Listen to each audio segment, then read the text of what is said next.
Assalamualaikum warahmatullahi wabarakatuh. Waalaikumsalam warahmatullahi wabarakatuh. Sekarang ini ada fenomena yang menarik tentang Islam. Yang Jadi sakit. Prof. Imam mungkin sudah dengar. Kita ini kadang-kadang semua memang ingin menjadi Muslim yang baik. Karena penafsiran atau karena temannya atau kelompoknya bisa menjadi kanan banget gitu. Kanan maksudnya terlalu fanatisme. Ada aliran Islam Salafi, Islam ini macam-macam, Islam fanatik, dan Islam ekstrim. Terus yang ke kiri itu kadang-kadang perbedaannya menjadi lain, yaitu ke kiri ini lebih liberal, lebih rasional berislam. Kadang-kadang kebablasan sampai Islam ini dianggap tidak sesuai lagi dengan zaman, harus dirombak, harus di ini, penafsirannya dibalik lagi. Nah ini bagaimana menurut Prof. Jadi apakah seharusnya di mana ini? Ada yang mengatakan Islam Nusantara, perdebatan. Itu gimana ya sebaiknya berislam itu? Enaknya bagaimana supaya menjadi lebih damai, lebih tidak dipakai hanya untuk bahan diskusi dan berdebat satu sama lain, memperkuat hujahnya. Itu gimana? Assalamualaikum warahmatullahi wabarakatuh. Mas Habib ini kalau membuat pertanyaan selalu aktual. Mas Habib selalu iya, sesuatu yang memang terjadi di tengah-tengah masyarakat, sehingga saya harus juga menjawabnya itu yang kira-kira diperlukan oleh masyarakat itu. Gitu.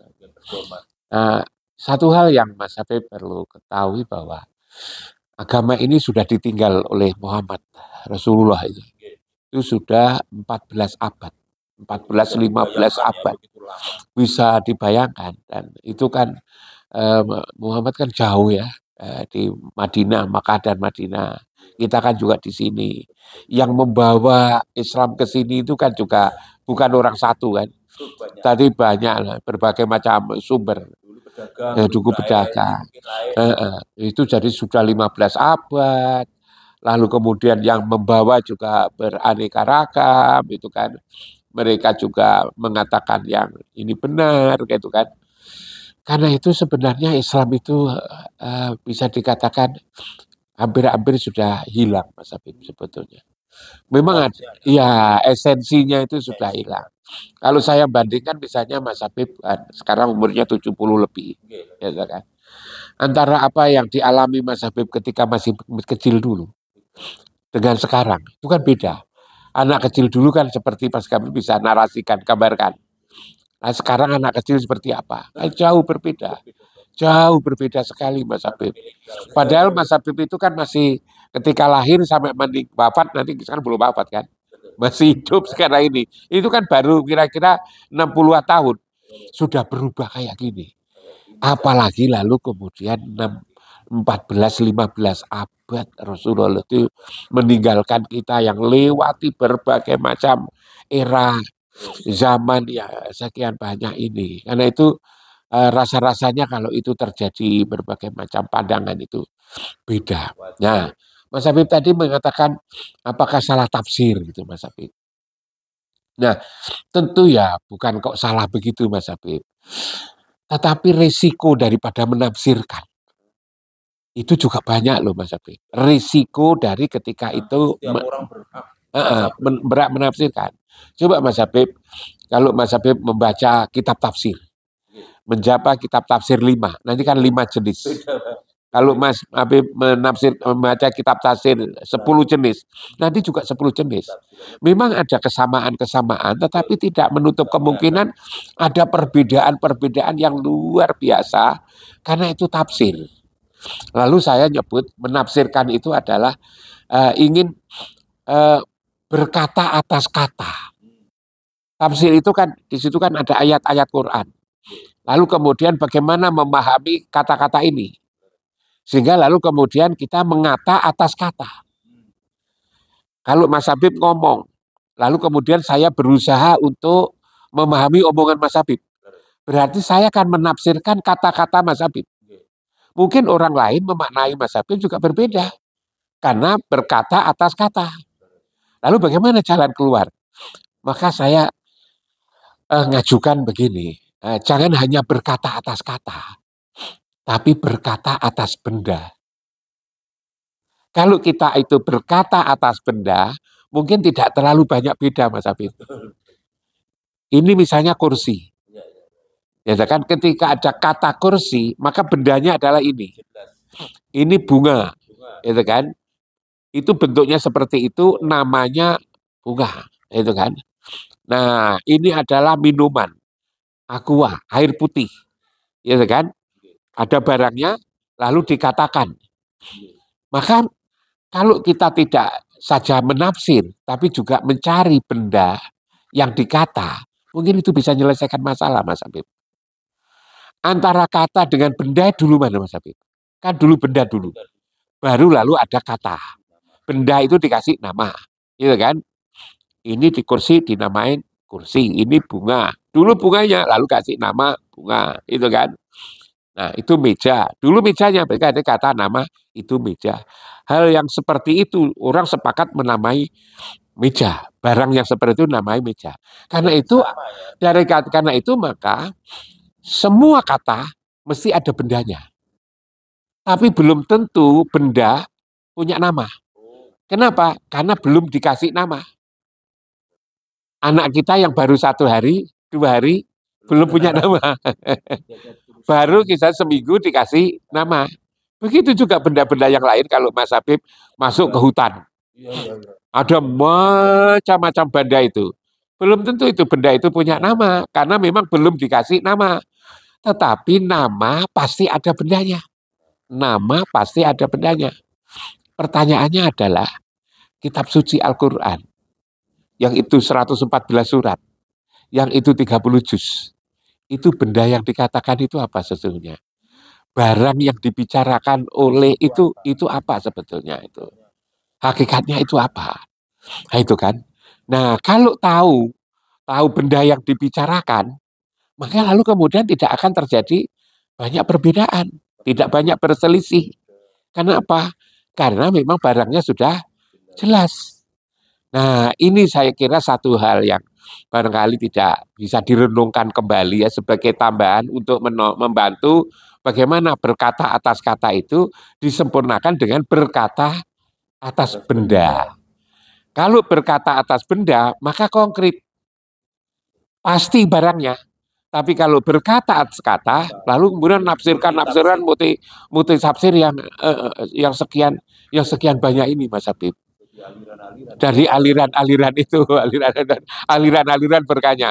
Makanya itu kalau saya mengusulkan, ayo kita berkata atas benda, jangan lalu berhenti pada berkata atas kata. Al-Quran itu yang dibicarakan apa?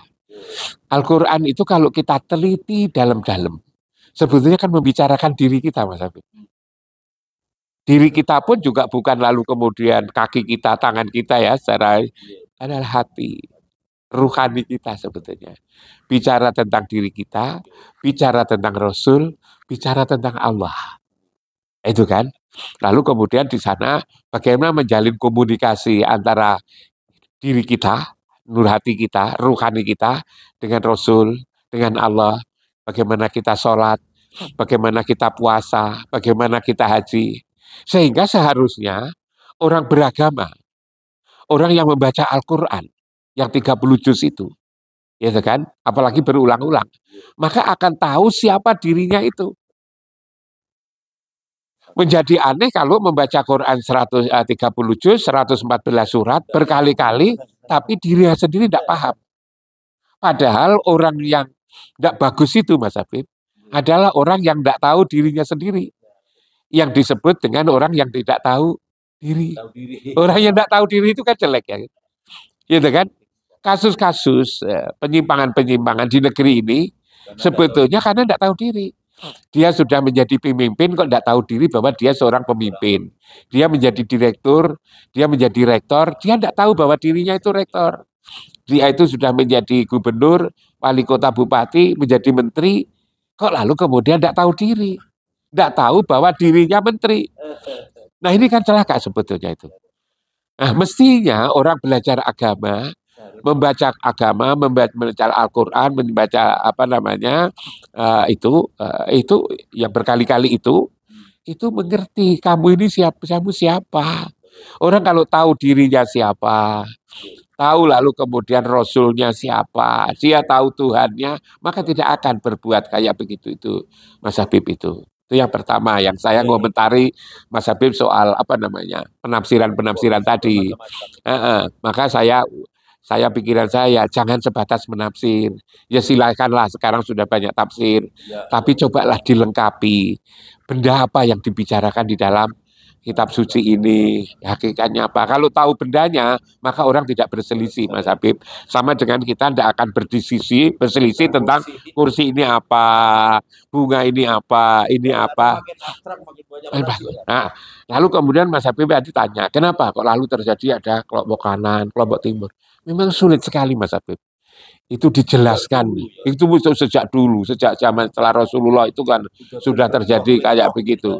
Karena itu kalau saya ditanya oleh teman-teman, gimana sesungguhnya kalau Prof Imam memahami Islam ini? Kalau saya gampang, tapi bilang itu apa itu? Islam itu adalah ngikut Muhammad Rasulullah. Titik. Islam itu adalah ngikut Muhammad Rasulullah. Kan dikatakan juga kul in kuntum tuhibbunallah fattabi'uni yuhibbukumullah fayaghfir lakum dzunubakum wallahu ghafurur rahim. Jelas. Manakala kamu ingin nyayangi Allah, disayang oleh Allah, gitu kan? Ikutilah Rasul, itu kan. Fayaghfir lakum, kamu akan diampuni dosanya. Itu kan disayang, diampuni dosanya. Karena kita ikut Rasul. Karena itu sebetulnya berislam itu ikut Rasul. Nah, iya, penafsiran. Nah, kalau ikut, maka harus sungguh-sungguh. Tidak boleh setengah-setengah. Kalau ikut Mas Habib kan mahasiswanya ikut Mas Habib. Mahasiswa Mas Habib, belajar Mas Habib itu ya ikut Mas Habib. Apa mau sampai diikuti setengah-setengah? Tidak mau. Kalau ngikut itu harus total. Dengan ngikut Mas Habib secara total nanti akan berpribadi seperti Mas Habib. Gitu kan? Dengan ngikut Rasulullah secara total, maka nanti akan mempribadi seperti Rasulullah. Mempribadi ya tentu tidak akan sama. Tetapi karena kita selalu ngikut Rasul, maka kita lalu kemudian bisa menjaga akhlak. Jadi sebenarnya orang mengaku ngikut Rasulullah secara total itu tidak membahayakan. Kenapa? Karena ngikut Rasulullah secara total berarti berakhlak secara total.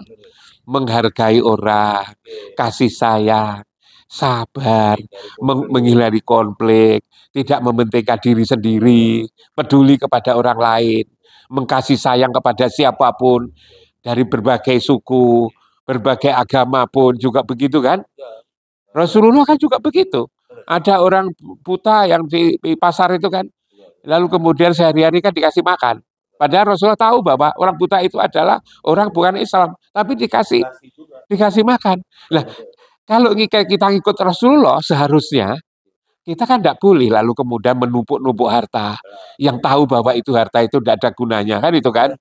Lalu mengejar apa itu namanya jabatan sampai bayar sekian itu kan. Lalu kemudian menindas orang. Tidak akan begitu kalau kita ngikuti Rasulullah secara total. Sama dengan ketika kita ngikut Mas Habib secara total. Dan Mas Habib pun juga tidak mau kalau diikuti secara setengah-setengah. Ngikuti itu harus secara total. Ngikuti Rasulullah itu secara total. Karena itu kalau kita lalu kemudian ngikut Rasulullah secara total, maka justru bagus. Sudah bagus. Tidak boleh setengah-setengah. Kalau setengah-setengah, ya setengah ikut Mas Habib, setengah ikut akhirnya tidak karu-karuan jadinya itu. Hanya lalu kemudian yang ditiru, ngikut Rasul yang ditiru itu apanya? Kan pertanyaannya itu kan. Kalau kita disebut ngikut Rasul, yang diikuti apanya? Coba, apakah bajunya? Apakah lalu kemudian surbannya? Apakah celananya? Apakah telumpahnya? Apa cara makan? Ya boleh-boleh saja itu. Tapi yang lebih esensi adalah sifat-sifatnya, Mas Habib. Yang ditiru itu adalah sifat-sifatnya. Gimana? Kalau dikatakan yang kita tahu, gitu kan, yang diajarkan oleh Ustadz itu sudah benar sebetulnya. Yang diajarkan oleh para kiai itu, apa sifatnya? Sidik. Apa saja, Rasulullah selalu sidik. Maka kita juga melakukan apa saja, standar kita itu adalah sidik ini. Benar. Benar, sidik itu benar. Jadi sidik benar. Lalu kemudian kalau kita sulit, yang mana yang benar ini? Tanya kepada apa yang ada di dalam dada ini.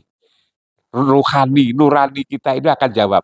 Jangan kamu lakukan itu. Kan itu kan? Lakukan yang ini. Kan itu kan? Ini datang dari Allah ini. Al-haq mirrabik itu kan. Ini. Lalu yang kedua adalah amanah.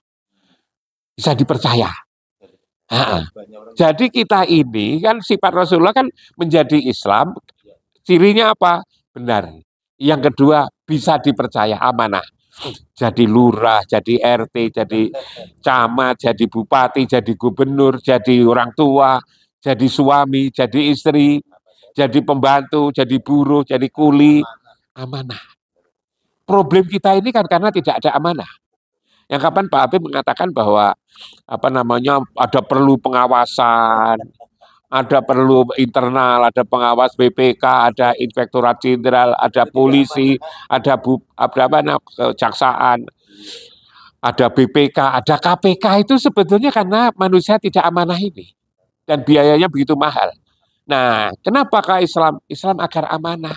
Tanpa ada pengawasan dari siapapun itu mestinya amanah. Itu sifat yang diikuti. Tablik, menyampaikan secara objektif, secara benar. Lalu kemudian yang terakhir itu adalah patona, bagian cerdas. Jadi sebetulnya kalau kita ngikut Rasulullah ya, pintar, cerdas, cerdik, tapi atas dasar kebenaran, atas dasar amanah. Coba kalau 4 ini kita sandang, umat Islam itu di dunia ini, ciri umat Islam itu adalah bersifat. Nah, ciri umat Islam itu adalah bersifat. Sidik, amanah, tabligh, patona. Selesai Mas Habib. Jadi kita tidak hanya mengenal sifat, tapi harus bersifat. Kita tidak mengenal Pancasila, tapi bersifat Pancasilais. Kita tidak cukup punya kopiah, tapi berkopiah. Kita tidak cukup punya celana, punya baju, tapi bercelana. Bersifat Pancasila. Bersifat sebagaimana sifat Rasulullah. Nah ini sebetulnya akan bagus. Jangan sampai misalnya sekarang ada konsep-konsep Nusantara Wasatiyah itu mengurangi ini. Jadi jangan lalu kemudian setengah-setengah, jangan ya. Jadi jangan ini ya. Itu kan banyak makna Mas Habib. Tapi saya ingin mengajak bagaimana kita mengikut Rasulullah itu sepenuhnya. Yang kita ikuti adalah sifatnya. Sehingga kita bersifat sebagaimana sifat Rasulullah. Tatkala kita ada pendidikan agama, bagaimana pendidikan agama itu membawa anak-anak didik. Membawa anak-anak didik pendidikan agama itu memiliki sifat sidik, sifat amanah, sifat tabligh, sifat patonah. Nah, tentu ada cara-cara, kan itu Mas Habib. Dimulai dari bagaimana memahami Alkitab suci Al-Quran, hadis Nabi. Tapi orientasinya adalah bukan hanya sebatas untuk hafal.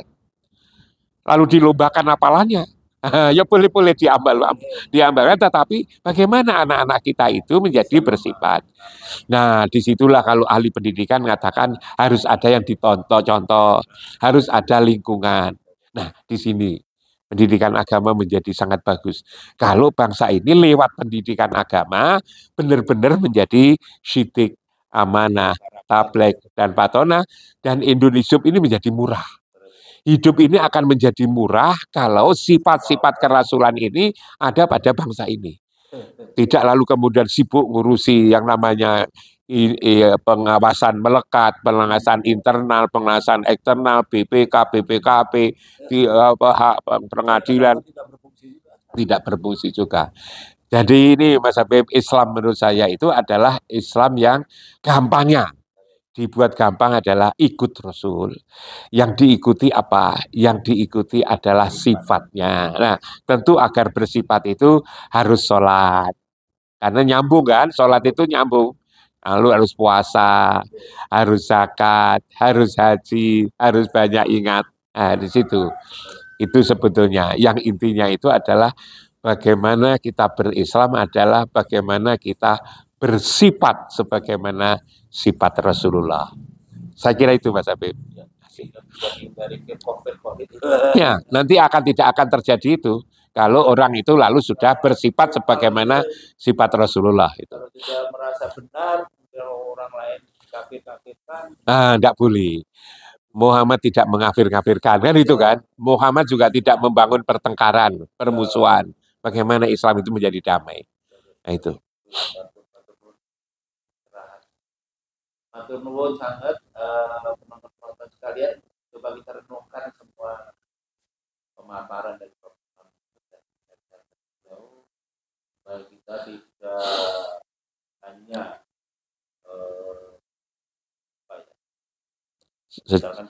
secara verbal punya kopiah tadi tidak berkopiah, punya celana tapi tidak bercelana, tahu sifat tapi tidak bersifat kan. Itu Mas Habib. Jelas kurang. Dan insya Allah semua akan dapat. Tidak akan ada pertentangan, apalagi konflik, apalagi pertengkaran, apalagi saling serang. Itu yang menarik. Mudah-mudahan kita bisa itu. Assalamualaikum warahmatullahi wabarakatuh. Waalaikumsalam.